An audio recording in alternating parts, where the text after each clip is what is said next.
Madago, Sapada Junsumadago, Agonile. Axé para todos. Hoje vamos resumir a história de Obaluayê. Na Umbanda, só existe um orixá que tem 2 nomes. E esse orixá é Obaluayê. Ele é conhecido como Obaluayê e Omolu, mas também é muito conhecido como Chapanã. No candomblé é muito comum esses vários nomes, como Oxaguian, Oxalufã, Nanamburucu, Nanamburuquê. Na Umbanda ou no candomblé, não é muito comum usar o nome Chapanã. Segundo os antigos, isso traz doença para casa. Ele é cultuado no dia 16 de agosto, mas também é muito cultuado no dia 13 de maio, junto com os pretos velhos, e no dia 2 de novembro, dia dos mortos. Ele é secretizado como São Lázaro ou São Roque. Qual a diferença de Obaluayê e Omolu? Obaluayê seria o orixá novo, o orixá no alto da sua vitalidade, o orixá forte. Tem o dom da doença, como tem da cura. Então, quando ele chegava, as pessoas ficavam em pânico, pois para eles é como se ele estivesse trazendo a doença, a varíola para a aldeia. Na África, ele é muito conhecido como Chapanã. Obaluayê é um orixá muito temido, mas mesmo sendo muito temido, ele é um orixá pacífico. Ou seja, você quase não vai ver em lenda ira de Obaluayê, pois ele representa a sabedoria, o segredo do oculto, conhecimento de tudo que é remédio, ervas, curas. É um orixá calado, tímido e muito sério, mas tem um coração enorme. Agora vamos falar de Omolu. Omolu é quando o orixá fica mais velho. Omolu é o único orixá que conseguiu entrar de forma pacífica no inferno e conseguiu dominar todos os conhecimentos do inferno, de todas as falanges, de todas as energias, e ele é o orixá mais temido do inferno. Então Omolu entra e sai do inferno na hora que ele quiser. Então não depende se a entidade trabalha para a luz ou para a negatividade, todos temem e respeitam o Omolu.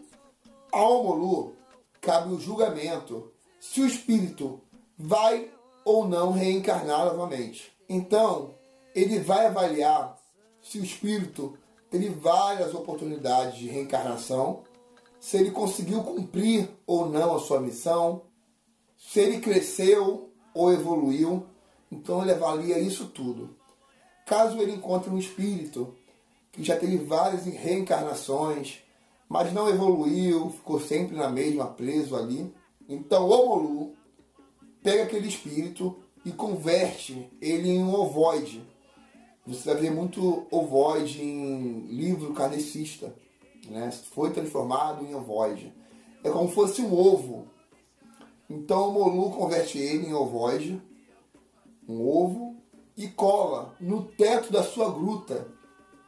E aonde lá vai ficar por uns 100, 200, 300, 500 anos, refletindo, né, a vida. Até ele ganhar uma nova oportunidade. Porque o espírito, quando ele faz a partida, ele perde a forma, mas não perde a consciência. Aí quando ele reencarna novamente, ele tem a oportunidade de terminar a sua missão. O Omolu carrega uma força muito grande. Ele domina a vida e a morte. Ou seja, quando você morre ou desencarna, o corpo material vai para Nanã. Como ela disse, do barro veio, do barro retornará. Agora, o espírito vai para Omolu. Ele tem o objetivo de encaminhar esse espírito para cumprir a sua missão. Na Umbanda, é normal identificarmos Obaluayê ou Omolu como o chefe dos pretos velhos. Por isso os pretos velhos trabalham na corrente de Omolu. Ou você também pode ouvir, preto velho trabalha na linha de Orimá. O que seria Orimá? Seria a fonte da sabedoria eterna de tudo. Ou seja, mesmo com tanta simplicidade, humildade, eles carregam muita sabedoria e conhecimentos.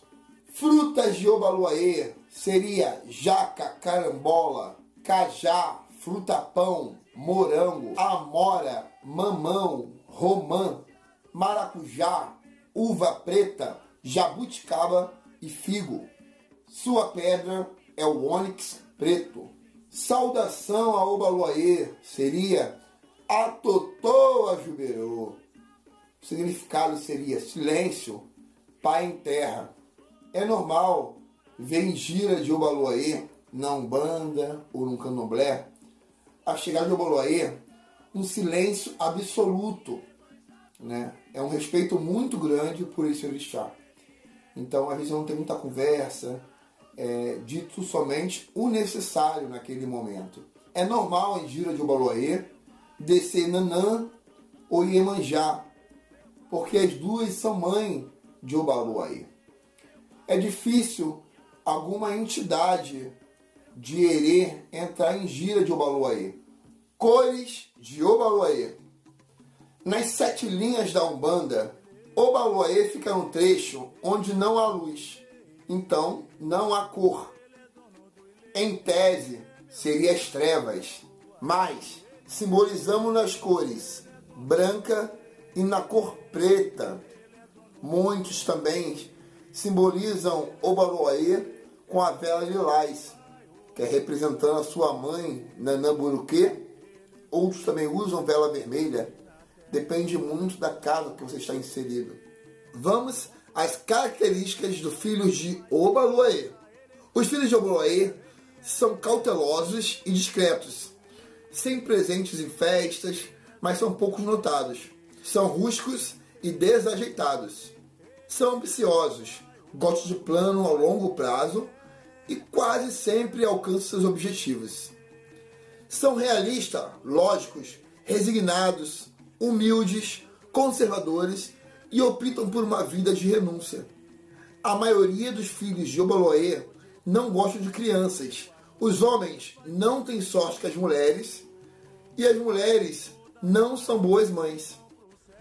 O xaxará é confeccionado com nervura de folhas de dendezeiro, ornado com búzios, palha da costa, fio de conta e cabaça.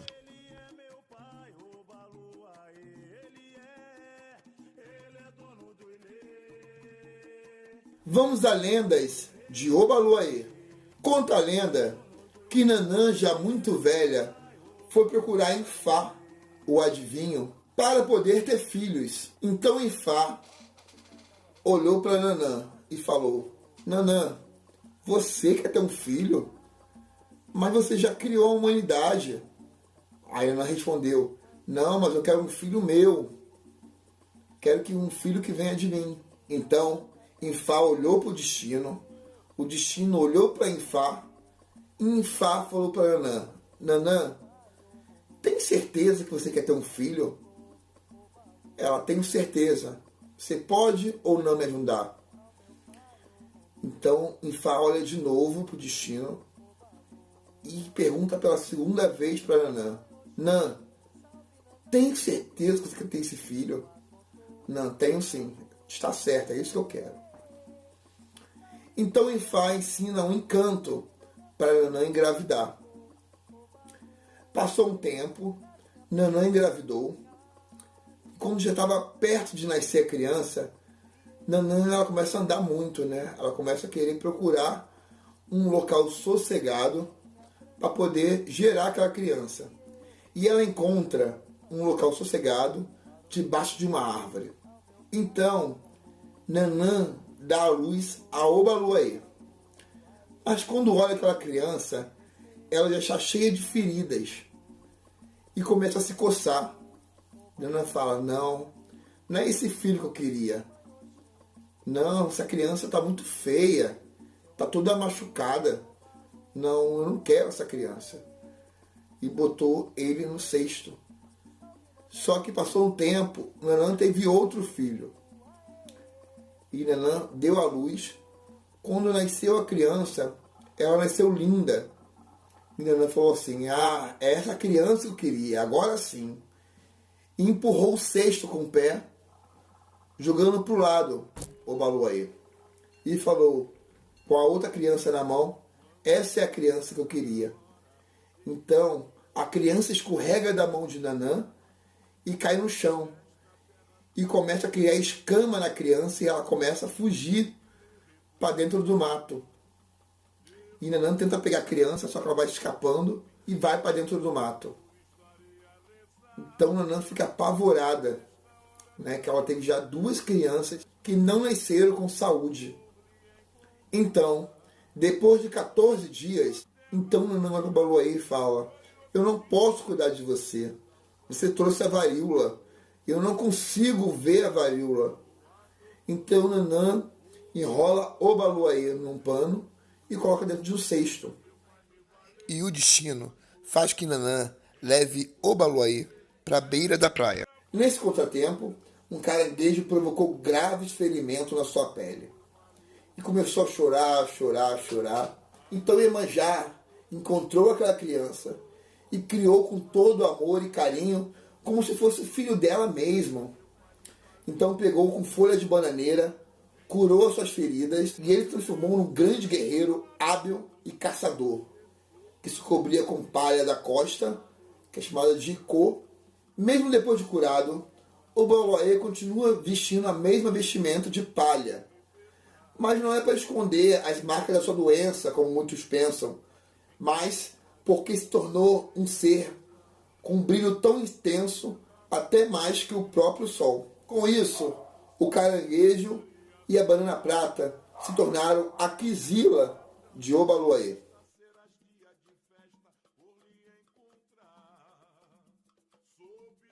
Omolu foi salvo por Iemanjá, como sua mãe Nanã, ao vê-lo doente, coberto de chagas, abandonou numa gruta perto da praia. Iemanjá recolheu Omolu e lavou com água do mar, o sal da água, secou suas feridas. Omolu tornou-se um homem vigoroso, mas ainda carregava as cicatrizes, as marcas feias da varíola. Iemanjá, então, confeccionou para ele a roupa toda de ráfia. É como ele escondia as marcas da sua doença. Ele era um homem poderoso, andava pelas aldeias, por onde andava deixava um rastro, ora de cura, ora de saúde, ora de doença, mas continuava sendo um homem pobre. Iemanjá não se conformava com a pobreza do filho adotivo. Ela pensou, se eu dei ele a cura, a saúde, não posso deixar que seja sempre um homem pobre. Iemanjá ficou imaginando quais riquezas poderia dar a ele. Ela era dona da pesca, tinha os peixes, os polvos, os caramujos, as conchas, os corais, tudo aquilo que dava vida ao oceano, que pertencia à sua mãe Olokun. Iemanjá, então, resolveu ver suas joias, e ela percebeu que ela tinha uma grande riqueza. E essa riqueza eram as pérolas que as ostras fabricavam para ela. Iemanjá, muito contente com sua lembrança, chamou Omolu e lhe disse, de hoje em diante, és tu quem cuida das pérolas do mar. Serás assim chamado o Senhor das Pérolas. Por isso, as pérolas pertencem a Omolu. Por baixo de sua roupa de ráfia, enfeitado seu corpo marcado de chagas, Omolu ostenta colares e mais colares de pérola, belíssimos colares.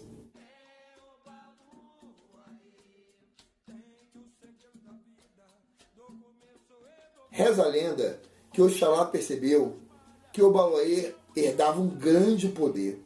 Com isso, colocou todas as doenças em Obaluayê, para que ele sempre tenha clemência ao ser humano.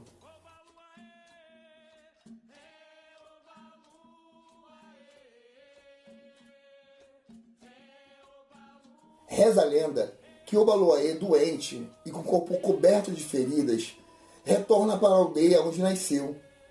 Encontra todos os orixás em festa, mas envergonhado do seu aspecto, não entra na festa e fica escondido observando os orixás. Xangô recebia todos os orixás em uma grande festa em seu palácio, exceto Omolu, que não foi convidado devido à sua aparência. Dessa forma, o pobre e desprezado Omolu podia apenas assistir à grande festa pelas frestas do terreiro do grande palácio de Xangô.